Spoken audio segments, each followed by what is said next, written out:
Hello and welcome back to Straight Talk.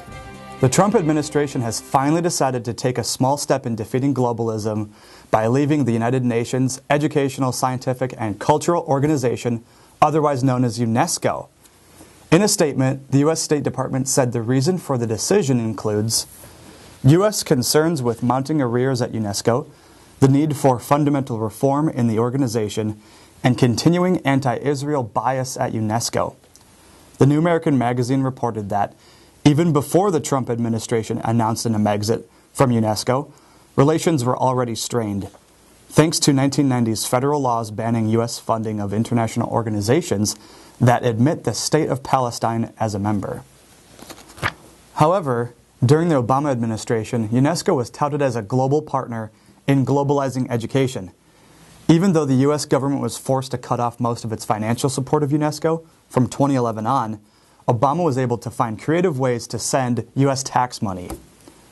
Considering the cut in funds over the past several years, the New American Magazine states, "The hole in UNESCO's budget, close to 25%, was catastrophic.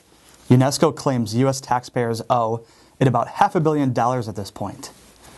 America is not the only one to see the writing on the wall.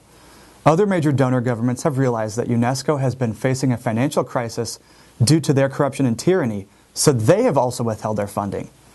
Speaking of corruption, let's discuss Irina Bokova, UNESCO's boss who has helped in destroying UNESCO's reputation. She is a longtime communist operative from Bulgaria. Her father was a high-ranking communist.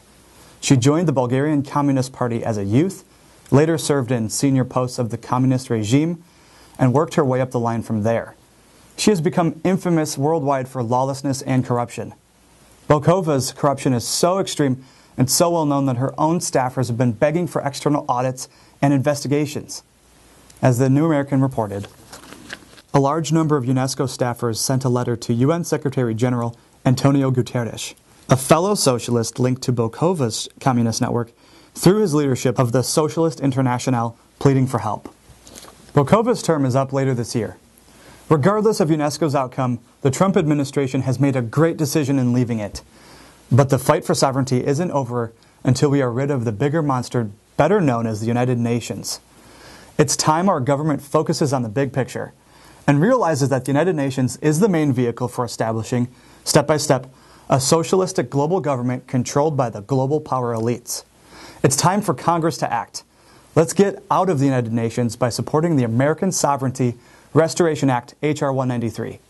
Go to our Get Us Out of the United Nations Action Project page on jbs.org to contact your legislators. Be sure to ask others to do so as well. So until next time, take care always, and God bless.